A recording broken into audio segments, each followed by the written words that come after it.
Hello.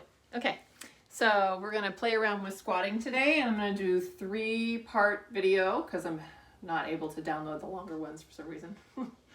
So first we're just gonna check in with how your squat feels today.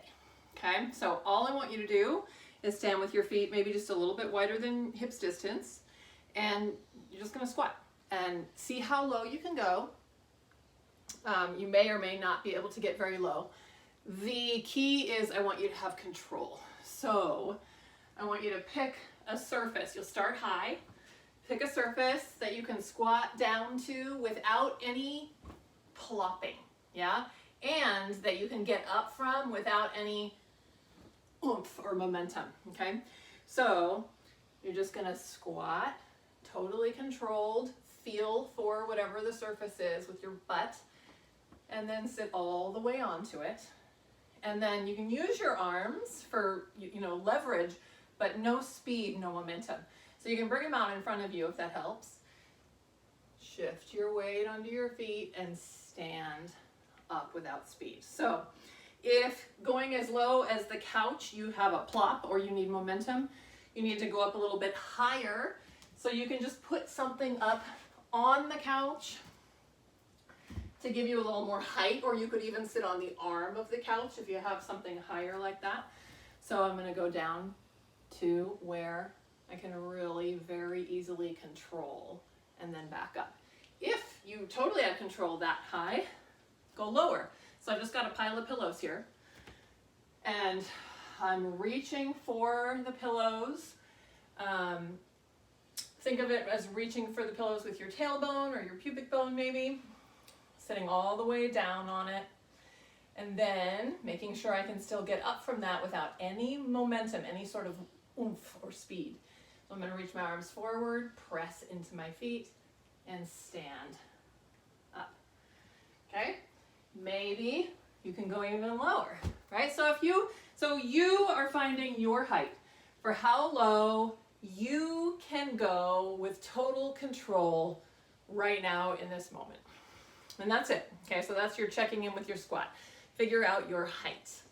And then we're gonna do the cogs 3 ways on the floor to make the squat a little bit easier, hopefully.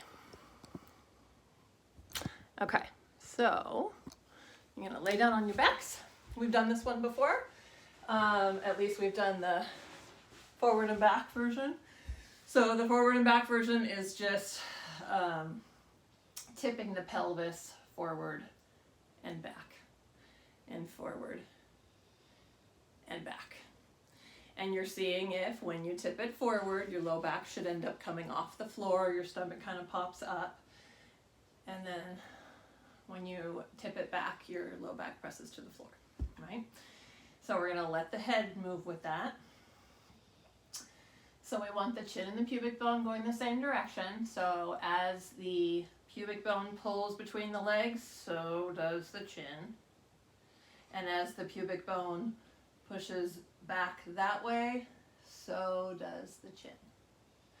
And you're really seeing if you can get every vertebrae to cooperate instead of it just being kind of a chunky folding motion. See if you can really imagine that each vertebrae of your spine kind of does its own bit of flexion.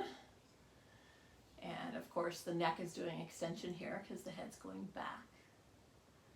And then its own bit of extension, each vertebrae. So you can go really gently and just roll everything. And we've done these in a video before. And so hopefully you already know you don't want to push through any pain or discomfort, especially in the low back, especially on the forward tip where the belly comes up and the chin comes down. And so if you feel like compression or pain in the low back, you're pushing it too far. Your spine's not ready to go that far. So just do a little bit less, or think about leading with your chin instead and just let the pelvis follow a little bit instead of being the leader. It's great to play around with doing it both ways. Okay, so that's the, I'm calling it forward and back just for ease of understanding, because your pelvis goes forward and your pelvis tips back. So that's that way. And then we're going to play around with a little bit of cog-like motion to the side. So we're going to do a crescent stretch. So you'll have your legs and arms out long. Always for these, you know, hopefully that you can put something under your head if your neck or upper spine is tight enough that you kind of are stuck in this position, right? If you're stuck with any feeling of compression here, you definitely want to grab something and stick it underneath your head so that you can move in and out of flexion and extension. If you can't get all the way into flexion, then you're not going to be able to do the exercise. So use something if you need it. Okay, so we've got arms up, legs out, and we're going to walk our arms and our legs both over to our right. So arms and legs both over to the right, so that if you looked down on me, I'd be making a C shape. Okay, and now we're just going to reach. We're going to reach with the left leg and the left arm, reaching the arm back that way, reaching the leg down that way. So we're just really opening up through this side. So we're reaching through both and then releasing, and reaching through both and then releasing. And if you can, you're just going to keep your head upright, reaching and releasing. So you haven't rolled off this glute. So hopefully you didn't walk your legs far enough over that it ended up kind of rolling you up this way. It's not very far. It's just the legs over and the arms over, and then there's a reach. So we're just playing with getting a little bit of space between each rib on this side and at the waistline. Also, it shouldn't be a big low back feeling, right? And if it is, you want to add prop. So at least something under your head, give that a try. See if that takes it out of the low back if it's in there. Yeah, so you're reaching and then releasing, and maybe that will bring it a little more into your side. If you still feel like, even if it feels like, oh, it's a real low back stretch, that's not what we're going for. We're more going for a side stretch or a rib stretch. So you can add more prop underneath your shoulders, and then you could grab something else for underneath your head. So you're in that shoulders and head propped position.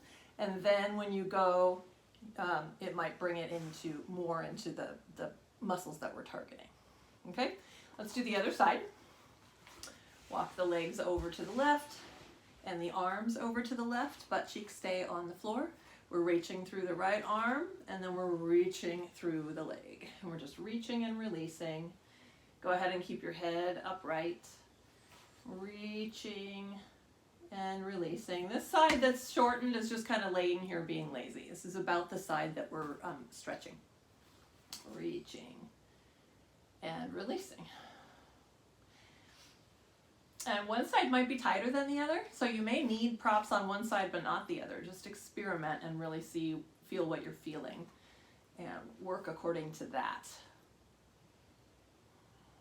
Okay? Then we're going to play with the rotation. So we're going to take the pelvis and roll it over to the right, and then we're going to roll it over to the left. So I have my feet a little bit wider than hips distance here. So it makes it easy just to roll one way and then the other. I am really trying to roll my pelvis like I'm actually going to end up laying on my right hip over here. Yeah, so this does come off the floor on this side. See if you could keep your shoulder blade on the floor.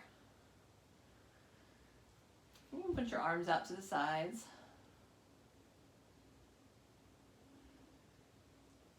And so now we're also going to follow the pelvis with our head in this position. So as my pelvis is rolling left, I'm going to also turn my head left.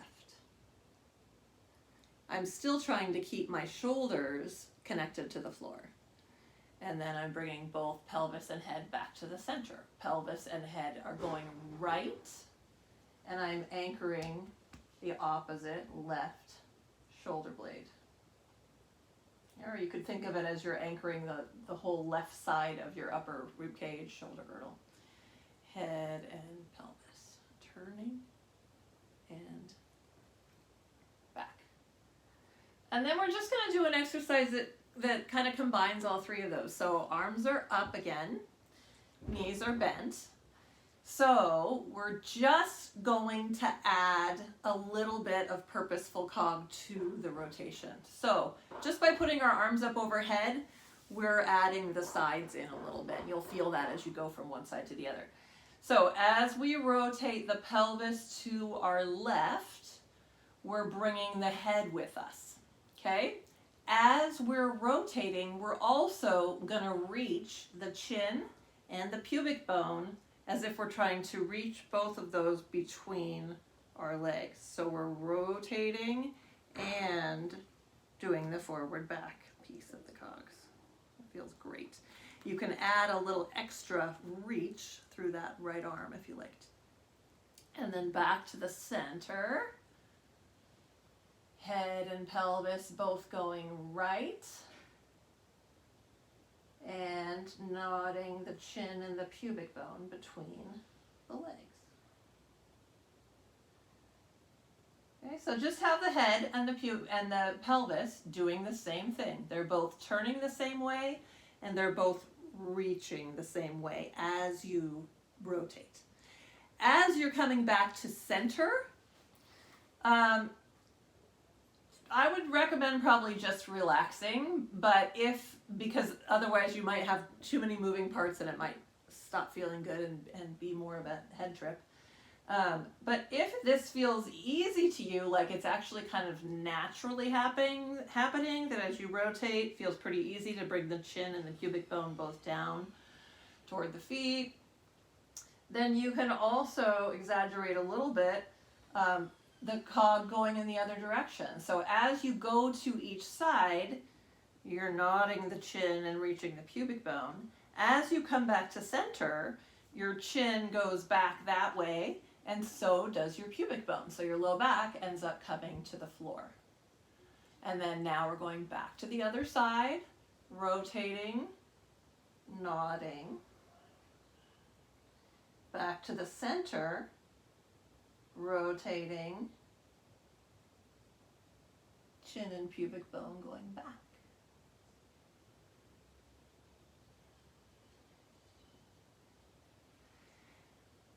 So you can do that purposefully a few times just to see if you can get all those moves together, but then don't do anything on purpose and just see if, as you roll your pelvis from one side to the other, is there a little bit of that motion just kind of naturally in that rotation. And there might be, and there might not be, and that's okay.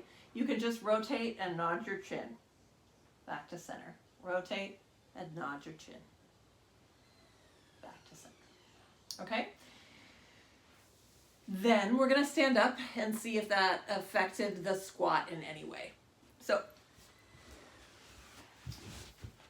go ahead and pick your surface, whatever you were squatting down to with control, and see if you can still squat down to that with control. Probably. If anything, it should have gotten easier, right? Maybe if that is really easy now, if you're high up, you can go down maybe just an inch or two, like take one pillow off your pile, and then standing up with no momentum.